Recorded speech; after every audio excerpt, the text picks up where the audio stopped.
Hi, I'm Catherine Block, and I am thrilled to be here with you today to share with you a story called Kids Who Are Changing the World.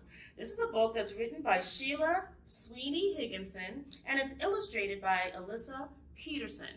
This is a 4-chapter book, and so I'll be sharing with you the introduction and chapter 1, and some of my friends will be joining us later to share with you the rest of the chapters of the book. Introduction. The world is a big place, and it is filled with amazing people and places. It also has many problems.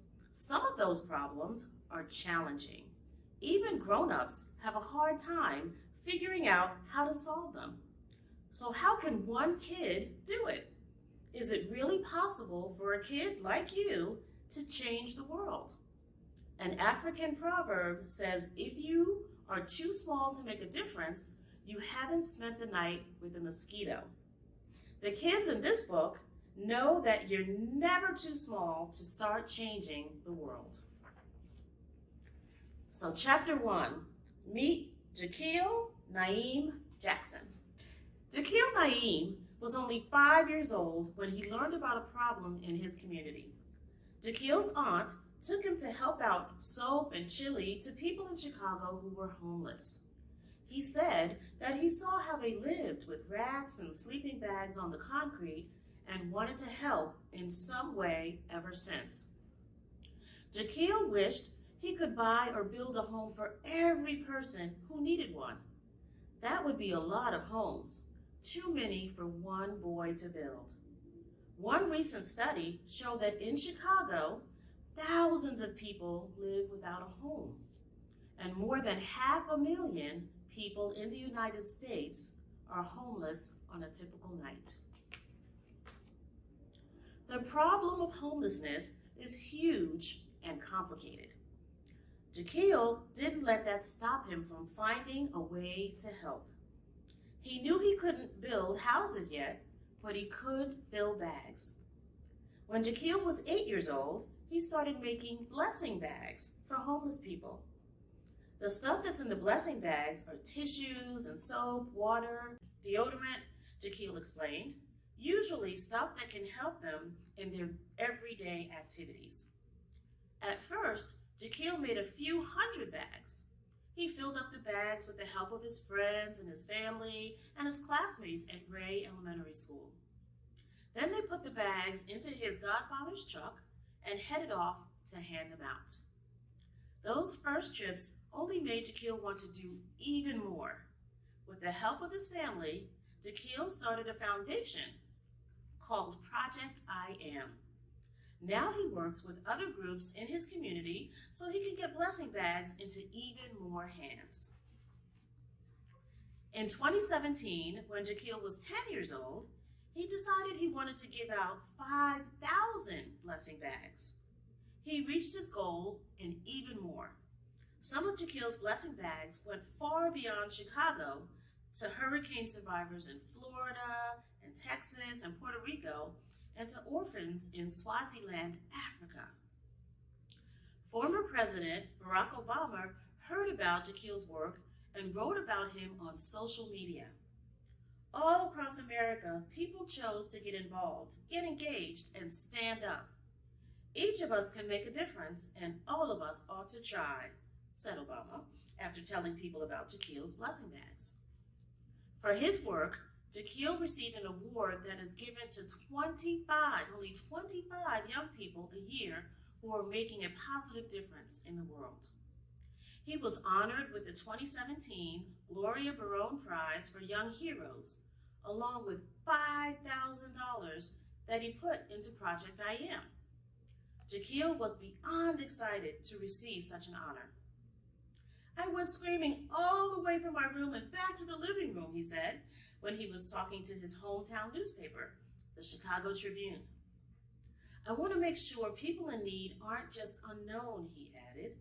I think homeless people, most people don't recognize them and walk past them and drive past them.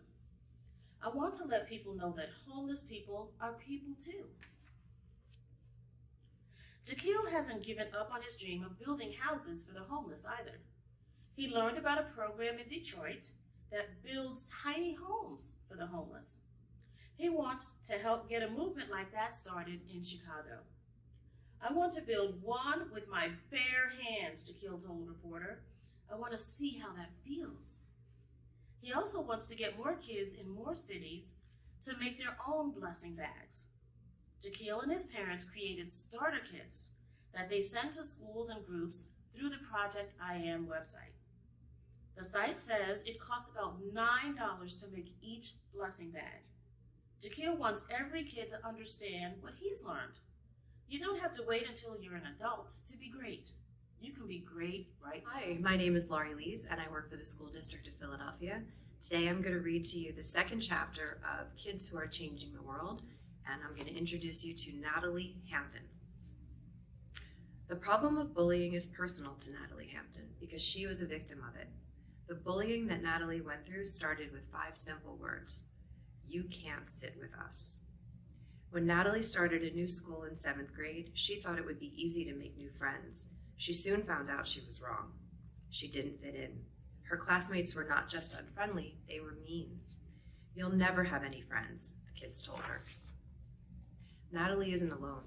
Research shows that about 1 in 3 U.S. students in grades 6 through 12 have experienced bullying. Being a victim of bullying can make you sad, nervous, and anxious. Natalie began to have stomach aches and nightmares. She started to lose hope that her life would ever get better. Finally, after 2 very tough years, Natalie transferred to a new school. And there, as she tells it, one student made all the difference. A boy stopped me in my school hallway to ask me if I needed help finding my classes, Natalie said at the beginning of her TEDx Teen Talk. A TED Talk is a short, powerful talk, usually 18 minutes or less, devoted to spreading important ideas in technology, entertainment, and design, so TED. When that boy offered to help Natalie, that's when she learned that a simple act of kindness can make a difference in someone's life. It only took that one student to change hers. Natalie could have just moved on in her new school with her new friends, but she knew the problem was bigger than just her experience, and she wanted to help solve it. Natalie believed that eating lunch alone was a symbol of how isolating bullying can be. At her new school, she invited other students who were sitting alone to her table. Even though I was able to easily help the kids within my own school community, Natalie said, I wanted to do something more. So she started to think of ideas to help with the problem. She didn't really know how to code, but she decided that creating an app would be the best way to get the message to a large number of kids. Natalie started drawing ideas in a notebook. Then she worked with a professional coder to create the app. And after months of testing, Natalie's app, called Sit With Us, was ready to meet the digital world. Sit With Us is a free mobile app that helps kids find other kids to sit with at lunch. Students download it onto their phones. Some can become ambassadors, and they are the ones who invite anyone who doesn't have a place to sit to join them. Through the app, students look for ambassadors so they don't have to sit alone at lunch. Because it's private and all done through the phone, none of the other students know who is asking, and the students looking for a place to sit know that they won't be rejected. Natalie's idea and her app spread like wildfire. More than 100,000 people are using Sit With Us in at least 8 countries around the world. Natalie was named one of the most influential teen social entrepreneurs who have found a solution or idea to address a basic human need. She won an award from the United Nations Youth Assembly and got to deliver a speech in the UN's General Assembly Hall. At the end of her TEDx Teen Talk, Natalie said, all it takes is one person to change the world, and that person, starting right now, is you. So what can you do to make the world and your school a kinder place? You can start by taking Natalie's lead at lunchtime. If you see a kid sitting alone, ask him or her to join you. Hi everybody, I'm Monique Braxton. I'm reading Chapter 3, Meet Gitanjali Rao.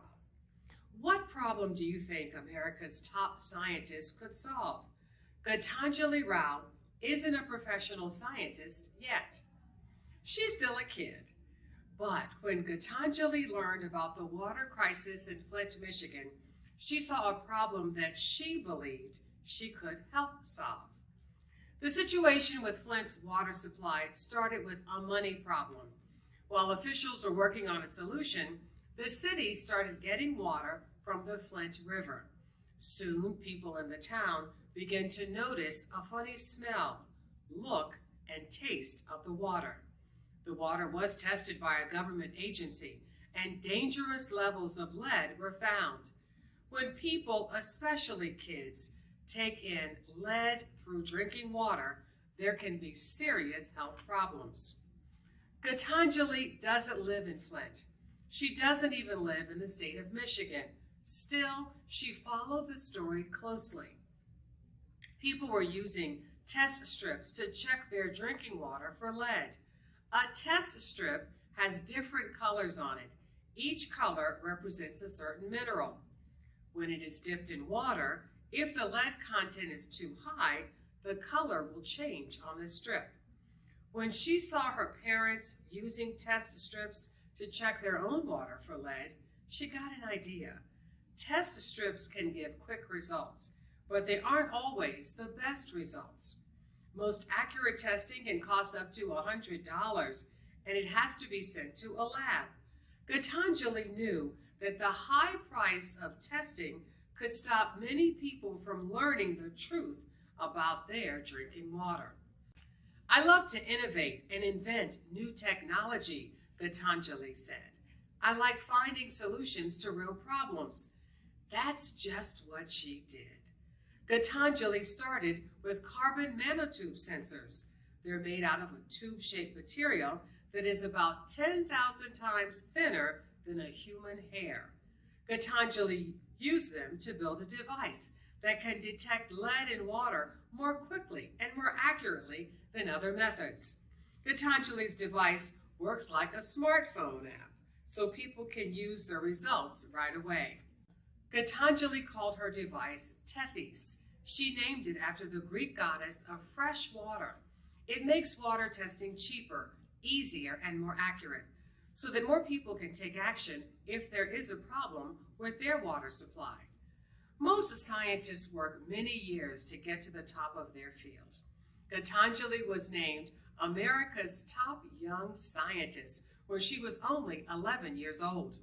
She received a $25,000 prize that could help her develop her work.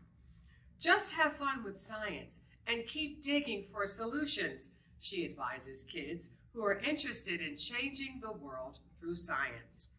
If you do not succeed the first time, that's okay. There's never a limit to the number of tries it takes to accomplish a goal.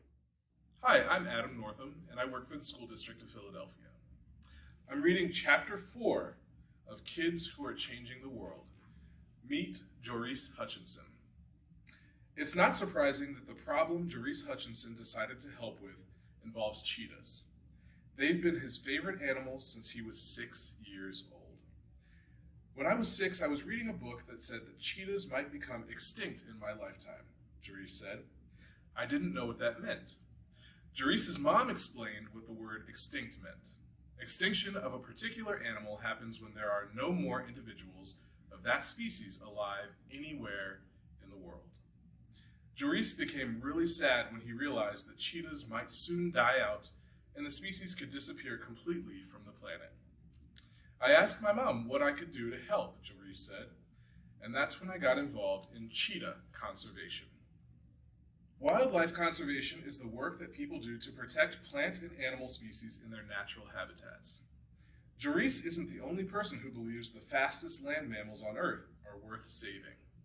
In African countries like Namibia, organizations have been working to keep cheetahs from becoming extinct. Jarise started at home. He sold lemonade, flowers, and t-shirts and organized skating parties and a garage sale. He raised more than $14,000. Then he used that money to help pay for collars that use GPS to track cheetahs in the wild. Jarise donates his money and his time to Nankuse. It's one of the wildlife conservation organizations in Namibia. In the summer, Jarise travels to Namibia with his mom to volunteer at Nankuse's sanctuary. He helps get the cheetahs' food ready and clean out the area where they live. At Nankuse, They also work to teach farmers about the importance of cheetahs. They convince them to help put collars on the cheetahs instead of killing them. The collars can show the farmers that the cheetahs aren't actually hurting their farm animals. Because of this work, farmers have created safe zones for cheetahs. Like Jaquille, Jarise was honored with the 2017 Gloria Barron Prize for Young Heroes. Can you guess what he did with the $5,000 prize? He donated to Nankuse, of course. Jarise wants to be a wildlife biologist when he grows up and to work at Nankuse. I've learned that everyone can make a difference, even if you're just a kid, Jarise said. You just have to start somewhere.